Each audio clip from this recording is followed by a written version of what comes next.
Looks like I need a 4-digit code.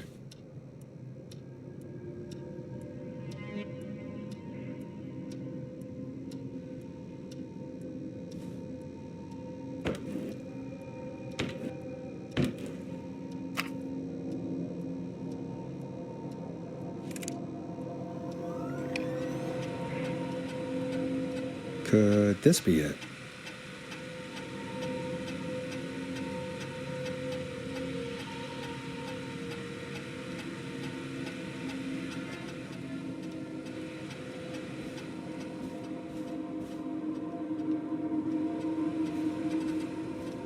Hey, Peggy, you there? Yeah, I'm here. Did you find what we need? I can't figure out how to get into this stupid safe. No worries. We still have a little time. Reggie writes almost everything down somewhere. I'd recommend you start reading. I'll have a look around.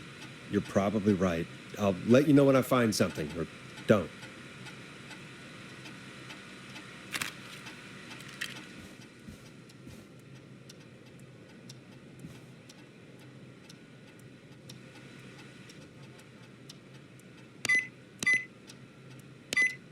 Nice.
Get a load of this, Peggy.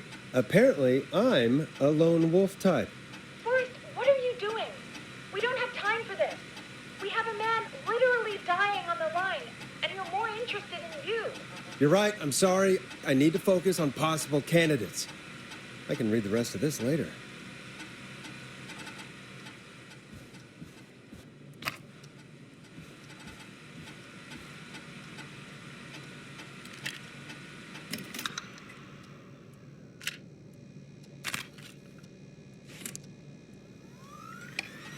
Hey, Peggy. I think Reggie's on to you and Karen. Maybe don't bring those little drink umbrellas into work for a while. What? Why are you reading my file? You need to find someone who can help Casey. We already know I can't. Don't waste time. You're right, I'm sorry. I need to focus on possible candidates. I really shouldn't have read both. We're in a hurry.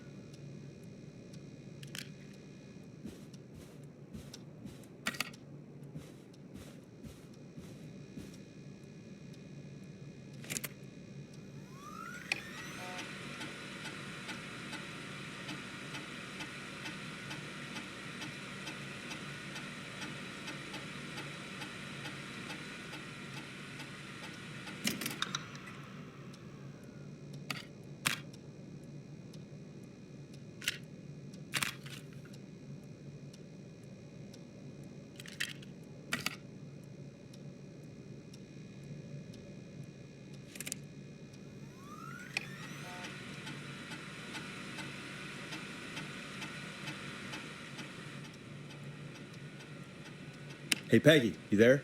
Yeah, I'm here. Did you find what we need? I think I know who our best bet is to help Casey and Jason. All right, good work. Who should I... Hello? Is anybody there? Please pick up. Casey, I'm here. What's wrong? Jason started going pale. I tried to get him to rest, but he just threw up everywhere. What's happening? What do I do? God, it sounds like he's going into shock. Casey, just stay calm. It's going to be okay. But the bleeding seems to slow down.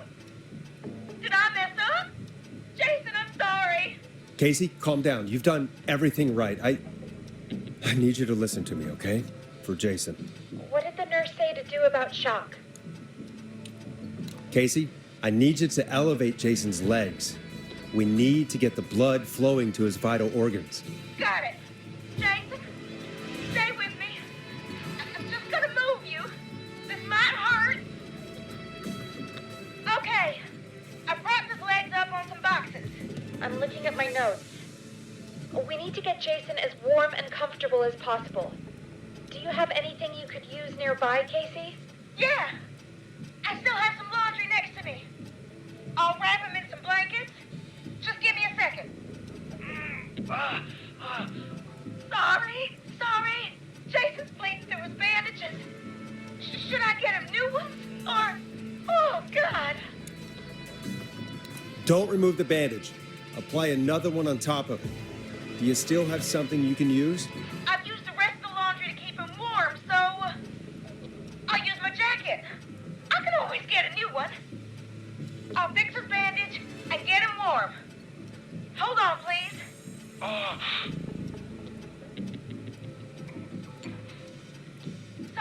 Sorry. I'm done. You're gonna be okay, Jason. Just relax now, okay? Boys, I'm scared.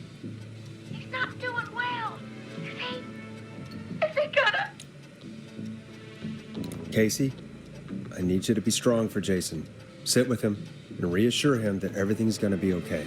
Okay? Okay. But please, I can't give him what he needs. Please send help. I can't lose him. All right, Forrest, we need to hurry. Jason doesn't sound like he's doing too well. You said you knew who to call earlier? Who was it? We need to call John Hedges. He lives on Nancy Drive. He didn't really participate in the first aid training, but he's a former war medic. He's probably the most trained person we have. Really? I never really spoke to him before. A war medic, huh? Yeah, and according to Reggie's notes, John keeps all of his old equipment at his house. He's something of a hoarder. All right. What's his number? 5420735. Calling now. Let's hope he picks... Who the hell is this calling me? What time is it? John, it's Forrest Nash here at KFAM. We have an emergency and we need your help. Forrest, if this is a work emergency, then it can wait until the goddamn morning. Just leave me a note like everybody else. A man has been stabbed by the Whistling Man, or... Never mind. He's lost a lot of blood, and he's passed out. We need you to help him. The Whistling Man? What kind of joke is this? John, we're not kidding. A man is gonna die if we don't help him right now. Seriously, I haven't been called on for over 10 years. Where's the patient? What's his condition? He's at 25 Nancy Drive. I think we got his friend to stem the bleeding, but he's gone into shock. He's passed out right now. You say he was stabbed? Do you know the extent of his injuries? From what we were told, he has 2 major stab wounds. One to the stomach and one to the leg. The knife is still in his leg, and the stomach wound is open. Understood. Let me grab a few supplies and I'll head right over. Damned if he dies on my watch. Thank you, John. We'll let him know you're on your way. Good luck. Hello, Casey. Are you there? How are we doing? Bad. Jason seemed really weak, and then just started thrashing. What about now? Is he still thrashing? He's passed out. Please tell me you found someone to help. Casey, help is on the way. My colleague will be there soon. You hear that, Jason? Someone is coming. You're gonna be just fine. Just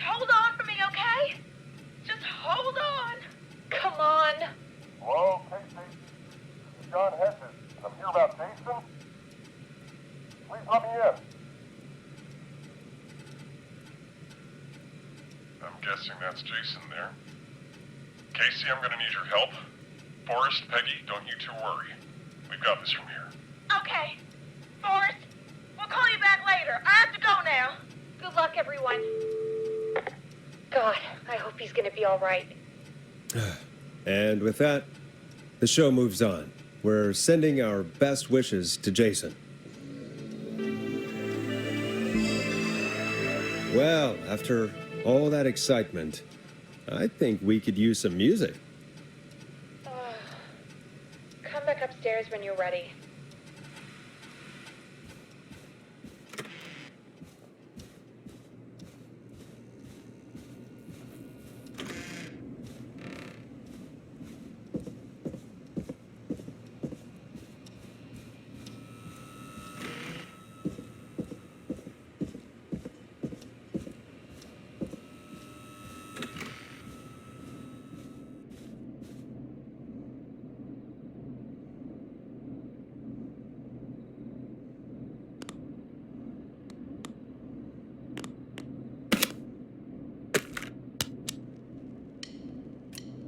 Listen in to this next track from Late Night Lurkers, if you dare.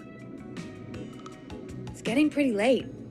This might be your last break for the night, so try to enjoy it. Give me a buzz when you want to go back on air.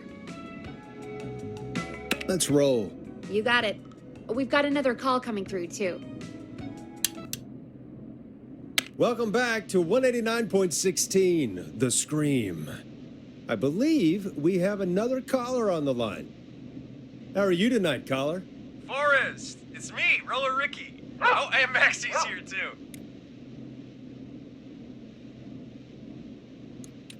Good to hear from you again. How are you both doing? Oh, we're good, man, thanks to you. You're like our guardian angel. That wouldn't be a bad look for you, Forrest. A little White Wing Halo number? Maybe something for the K-Fam Halloween party. All right, everyone, let's calm down. Ricky, I'm just glad we could help you and Maxie. Is there anything else we can help you with, Ricky? Actually, I think I have some info that might help you.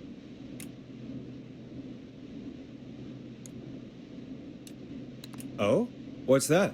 You see, man, me and Jason know each other. You know each other? Yeah, we went to Gallows High and played on the football team together. He was a gnarly offensive linesman, and I was our star wide receiver. Runner Ricky, they called me.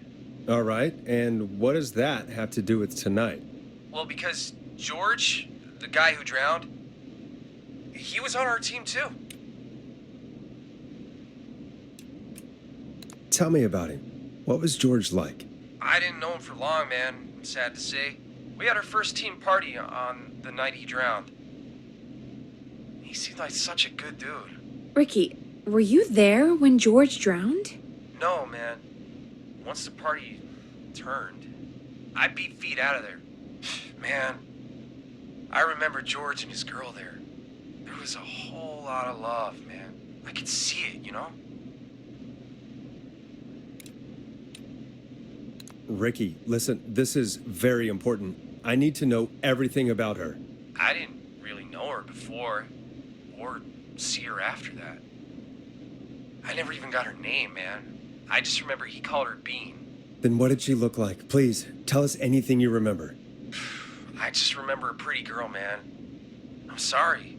Ricky, you said the party didn't last long. What happened? We were just having a good time, and then the next thing I knew, everyone was running for their life. I looked up and saw the goddamn whistling man in the trees. And I never ran so fast in my life. I ran straight home. Didn't know about George until next morning at school. I'm guessing it was whistling night, wasn't it? That the whistling man was just another kid. Yeah. I don't know how George died, but I always felt like if anyone deserved to die that night, it should have been me. And Ricky, it wasn't your fault. You're not a bad person. I know that now, ma'am. It took a long time to learn, but...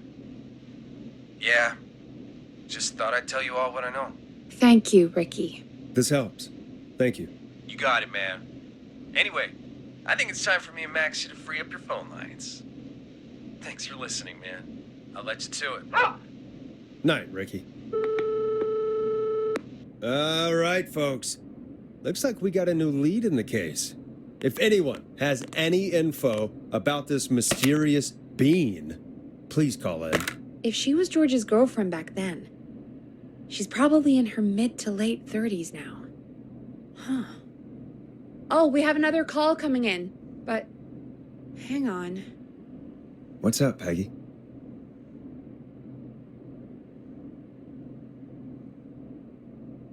Peggy? You're gonna want to take this call off the air. Who is it? Just do it. All right, folks, it's time for another track. Here's one to help you sit back and relax. We'll be right back after this. A classic back by popular demand. This is Long Ride Home by the Barn Finds. I hope this is good news, Peggy. Who have we got? Find out for yourself on line 1. Hello?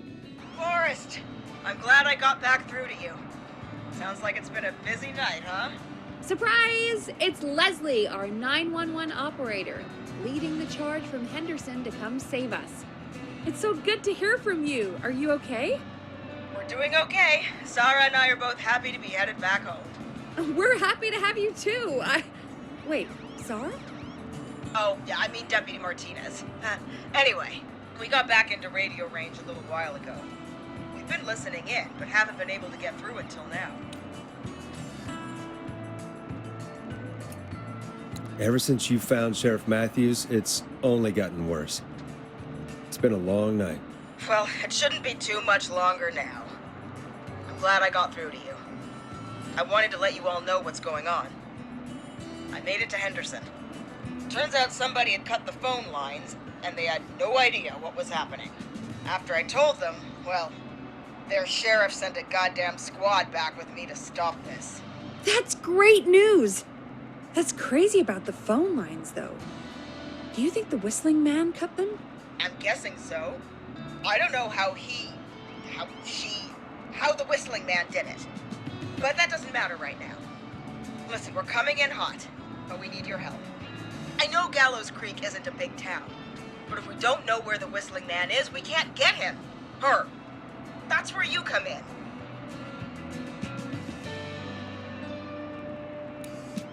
You can count on us. What do you need? It might be a long shot, but here goes. The Whistling Man already called up a few times. I bet she calls again. We're still a little ways out of town, so if she calls, stall her. Buy as much time as you can for us to get in. And while you're talking to her, try to figure out where she is. We'll be listening in, so once her location is known, we'll head straight there and end this nightmare. I'll do my best. I know you will. Heck, I can see the headlines now. Forrest Nash's interview of a lifetime. Anyway, I'll radio the other cars and tell them the plan is a go. Hopefully the next time I see you, it'll be with our killer behind bars. Take care now.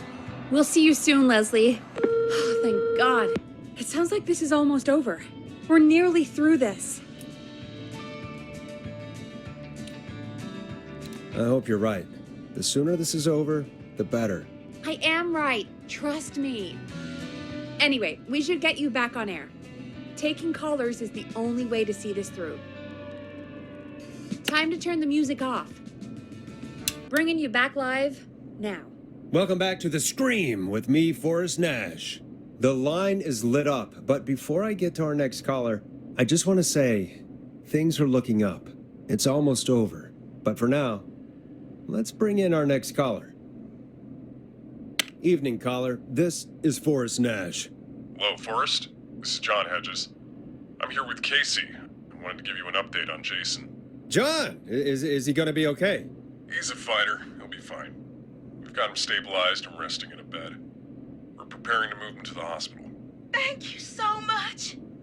If you hadn't been there, then... God, I don't even want to think about what would have happened. Of course, Casey. We're just happy he's okay. John, Casey, you two did all the work. Tell Jason to get well soon from us, whenever he's up for it. Well, why don't you tell him yourself? Is this Forrest? Jason, we meet at last. It's good to hear you, Jason. How are you? Oh, well, I've got a hole in my stomach, and there's a knife in my leg, but John gave me something to take the edge off. So, I might feel even better than either of you. Oh. Take it easy until you get to St. Gabriel's. I will. But, before that, I needed to call you. I'm guessing the Whistling Man is still out there? Yep. As far as we know, anyway. I was worried you'd say that. God damn it. Actually, I'm glad you called. I wanted to talk to you about what happened earlier. Go for it. We spoke to Roller Ricky not long after you were attacked. You spoke to Ricky? Is he alright? He is now. I mean, he was attacked earlier, but this call came after. Hey, guys, I'm really sorry, but there's a call on the other line. I just need to make sure we don't have another situation brewing. You fill Jason in on what happened. I'll be right back. Sure, Peggy. Sorry, Jason, where was I? Yep. Ricky's fine. You don't need to worry about him. That's a relief. He told us about George. Sounds like everything's finally coming out now. It's been tough to hold it all in. Sounds like you've been holding back about something awful, Jason. I'm part of the reason my best friend is dead, Forrest. And the few who knew about it said if I ever said anything, I'd find myself in jail. For a long time. It was hell. And then the town just moved on. Like he'd never existed. What happened that night? I went along with the stupid prank, that's what. Whistling night. Some of the guys on the football team had an idea for a way we could haze the newcomers. We decided to plan a party in the woods and have the Whistling Man crash it. It was stupid. We each had a role. I was the stabbed friend. At the party that night, I left the group for a second, met our Whistling Man, pretended to get stabbed in front of everyone, and started an almighty panic. Those screams. That was the last time I saw or heard George alive. How did George die, Jason? I don't know. I was playing dead. But when I heard her scream... Ricky mentioned a girl named Bean. Is that who you mean? Bean. Oh, yeah. I guess George did call her that. Yeah. He called her Bean. I heard her again tonight, Forrest. Her name was... What? What happened? Are we still on air? No, we're not. Seems like the power is completely gone. How do we get it back on? I don't, we can use the emergency generator down in the basement. Reggie picked it up a while ago, in case we ever needed to do an emergency broadcast. An emergency broadcast? Emergency? Nuclear war, alien attack, broadcasting a serial killer's location to the cops so we can end this nightmare. Fair point. It's in the storage area, in the far back corner, up on the wall. You might have spotted it earlier when you were digging around for all those tapes. It'll have a big red button. Just press that. I'll see you when you're back.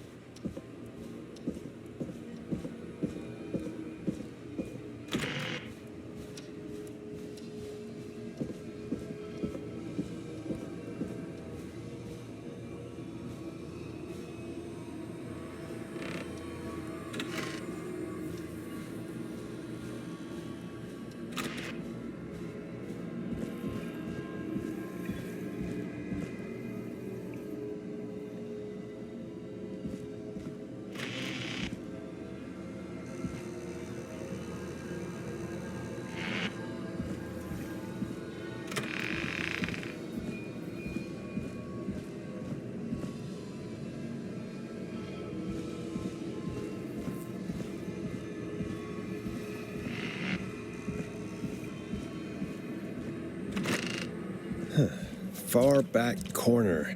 Why is this station so big?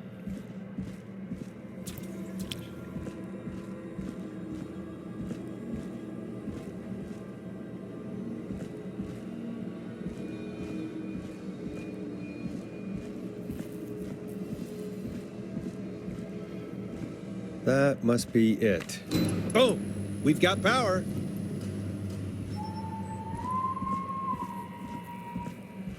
The Whistling Man.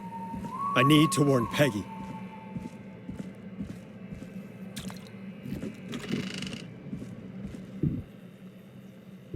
Peggy, are you there? Are you... Peggy! I need to get back upstairs.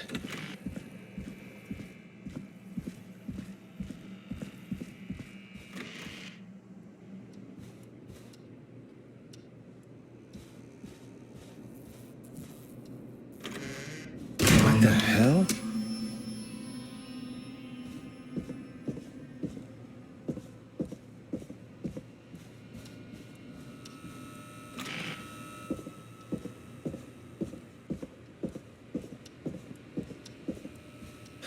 Oh no.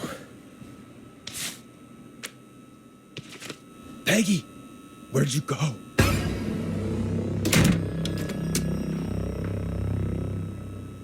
No way. This can't be happening.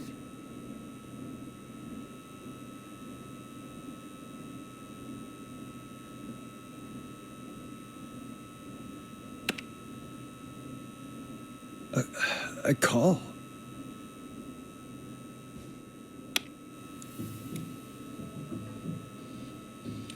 Where's Peggy, Dawn? Have some patience, Forrest. It's almost the end of the night, almost the end of the show. But it's not over just yet. Got a little time still. So let's make the most of it.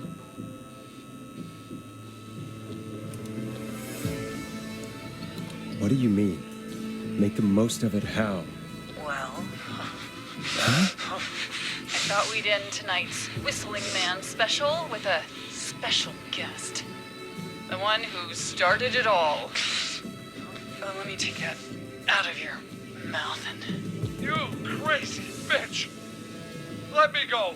Welcome to the air, Mr. Teddy Gallows Jr. Wait, It's all gonna come out tonight, Teddy. Your daddy and his money saved you 20 years ago. But even if you crawled out of his coffin with all the money in the world... wait. Where the hell is Teddy? How are you talking to him if you're here with me? Because I'm not there with you, Forrest. I'm here with Teddy. And if he says where that is, well, he knows he'll get it. Wait, then who am I looking at? Forrest Nash, let me introduce you and all of Gallows Creek to my boy, Henry Barrow. Your son? You mean you... Wait, that he... Yes, Forrest. He and I had a son. So there were two Whistling Men here. Of course. That explains how you were always able to get around town so quickly. And that's how you escaped the secret archives in the newspaper office. Don't think I've forgotten about that, Forrest. I'll keep my sweet boy away like an animal. And Murphy, he was right, wasn't he? He did fight a man. He did. I taught my boy to never run away from a fight. Hang on. Did you say Barrow? That... Are you... Let me just get this mask off. Damn uncomfortable thing. No wonder Mooney went crazy wearing this. There we go. Marie Campbell? George's old girl. Oh, well, it sure has been years since I last saw. Oh, God damn it.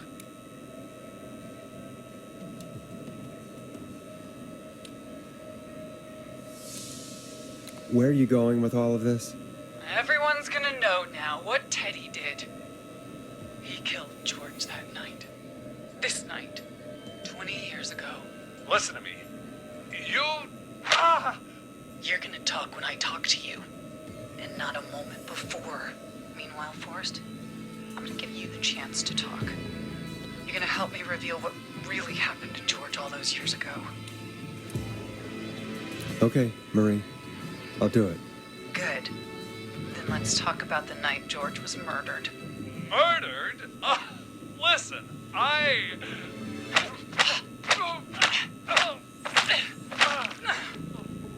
I said you speak when you're spoken to. Now, I know you've done some good work tonight in piecing together what happened to George 20 years ago, and that's why I want you to interview us. Interview you? All right. I can do that. Thank you. I want you to help me and Teddy tell the story, Forrest. Do a good job. And hell, you might be the only one to leave here alive.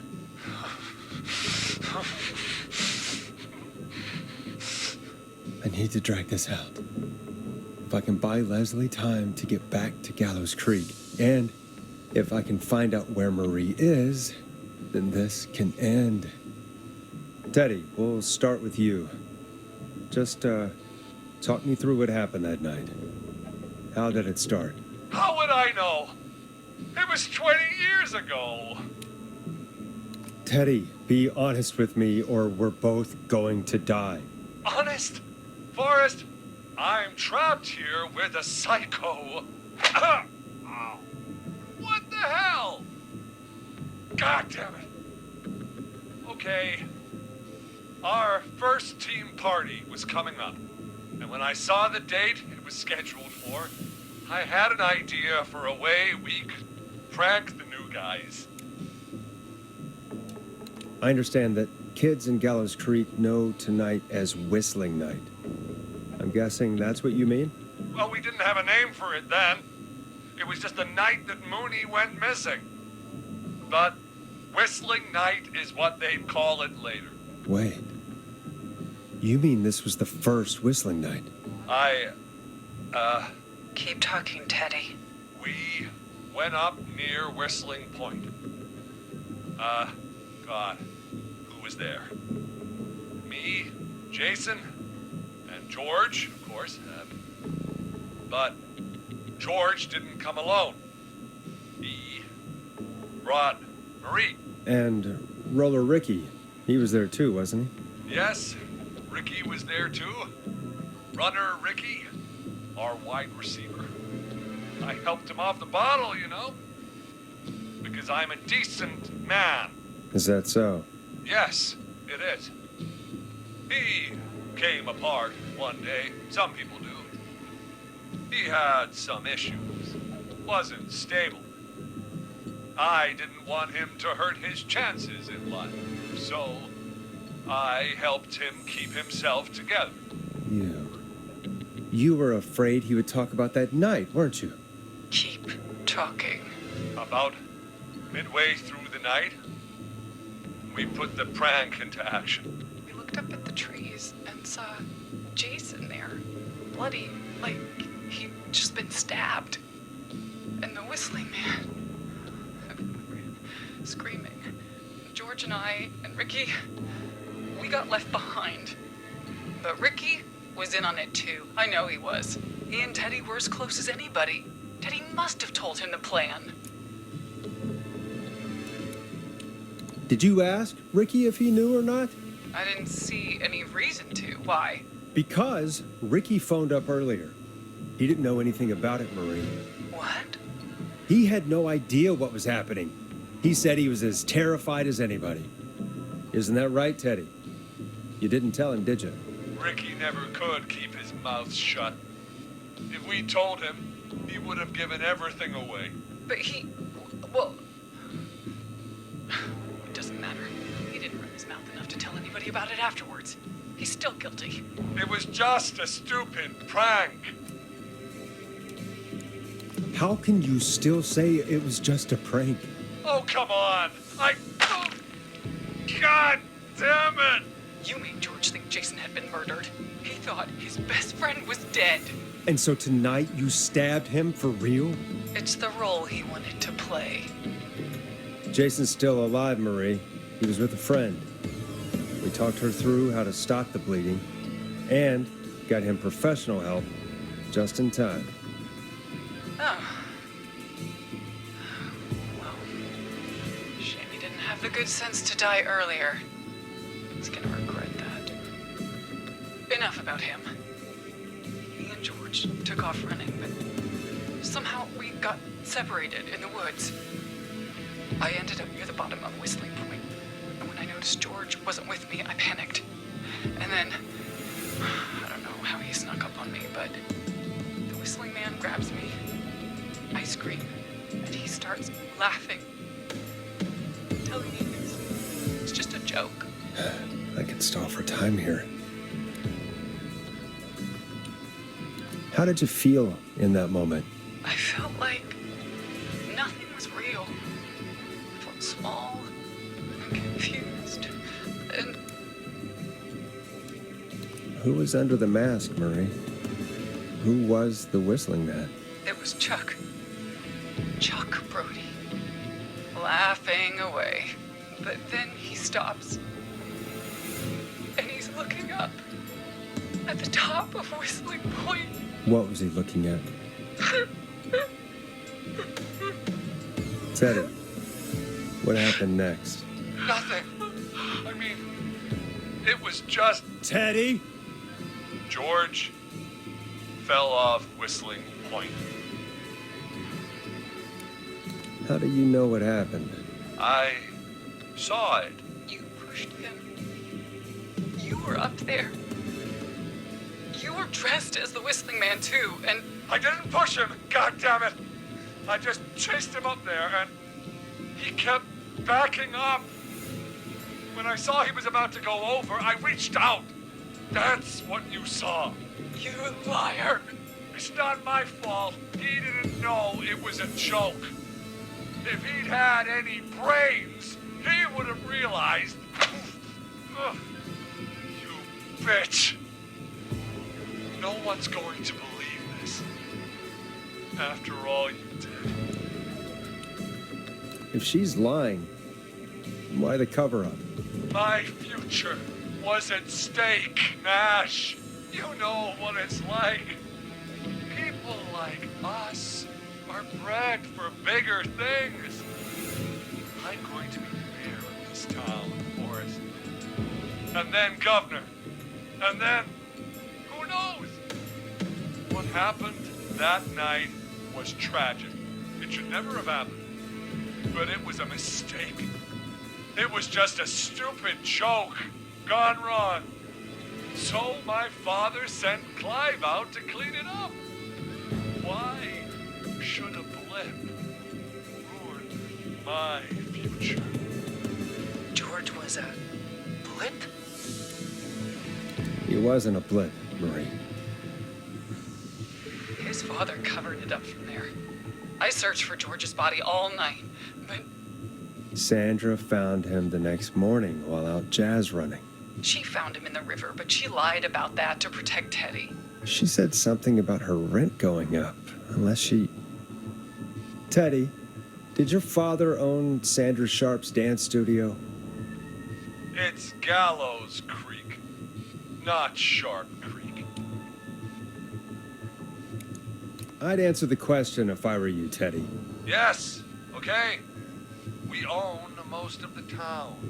That's it then. Your father was going to run her out of business, unless she lied and said she found him in the reservoir instead of the river. What my father did in his business dealings is nothing to do with me. The false reports. That's why you killed Sheriff Matthews, too, isn't it, Maria? Not just to get him out of the way, but... Everyone was in on it, Forrest. Even the coroner wrote a fake report. Said George was drinking. That he just got himself into trouble. And Fake report? I only heard the tapes. you'd be disgusted by it. For all it's worth, Virginia didn't have much of a choice. She had a sick sister whose treatments she couldn't afford. She played along with the gallows to save her sister's life. And her own. Even still, She should have told the truth. I did my part. I tried everything I could think of. I even went to the newspaper, but no. That coward killed the story. We'll take care of Maurice Russell later. You've been through hell, Marie. I'm sorry. You've got no idea. Never should have started. He shouldn't have pushed my George off the cliff. He should have been punished. But it's coming to a stop. At least for now. Here, where George and I first met, before he joined the football team, was right after he shot the winning throw. Wait a sec. You're at Gallows Creek High, in the gymnasium. That's right, Forrest. Not that it matters, but yes, we're here. Anyway, I think that about wraps up the interview with Teddy. So... Marie? Where? Oh my god. Peggy! Teddy? You gotta help me. Quiet. You'll talk more later. Now I have to talk to someone who mattered more than you ever did. Peggy. It's been so long since I've seen your face. I worried you wouldn't come. Marie! Oh my god. I thought you... And here I was, thinking you'd forgot me. I'd never forget my own sister. Sister? Peggy, what's happening? Why are you even there? Want to explain, Peggy? Earlier, while you were speaking to Jason, I got a call. Do you remember? Well, it was from Dawn. She said that my sister Marie was there that night George died, and that I should come to the gym for a reunion. And when you walked in, you found out. That my sister is the Whistling Man. Good to see you too, Peggy. Why didn't you tell me any of this? She said that it was my last chance to see my sister. I knew if I told you, you'd try to stop me or come with me when we need you on the radio. And I just... I'm sorry. This has to be a lot for you. What happened to you, Marie? You just disappeared one day. Disappeared? I was thrown out, Peggy. I begged Mom and Dad to do something about what happened that night, but did they care? No. They told me to stay quiet. They only cared when they learned I'd been with George. And Marie, I'm so sorry. I never knew. it's not your fault. Really, it's Mom and Dad I should be seeing right now. But since they're dead and gone, well, I'll have to settle for the next best thing.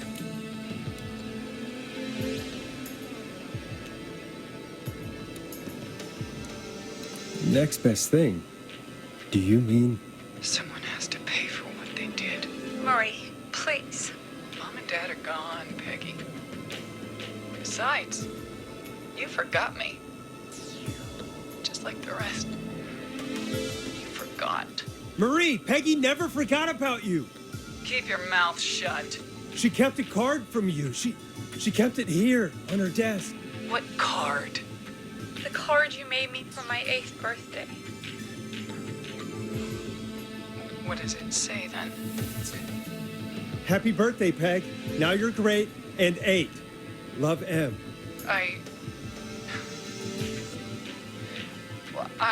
Henderson police! Freeze! No! Henry! Get out of there! Peggy! We have 2 wounded, and we're in pursuit of the suspect. Henderson police! Freeze! Forrest! Leslie, how's Peggy? She's been cut pretty bad, but we're here now. I'll be okay. God, Marie! Hey, Zara! I need you to look after Peggy. She needs help. Now. We got here just in the nick of time. Where's Marie? She bolted right as we got here. The police are right on her heels. It won't be long now. It's over, Forrest. Well, folks, it was a long night, but we made it through together. I'm gonna head off to go check on Peggy. This has been Forrest Nash.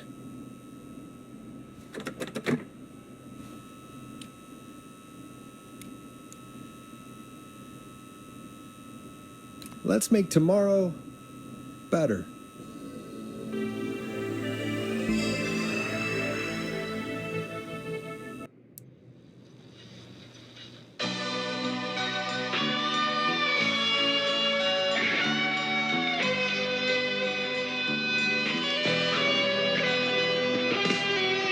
In the dead of night, I can hear you calling for me, and there's nowhere to run. Officer Trout, come in. One suspect is in custody. We've trailed the other suspect into the nearby woods. And you won't let me go. Oh no, here in the darkness, I've got this feeling. It's growing stronger inside of me. It's a killer frequency.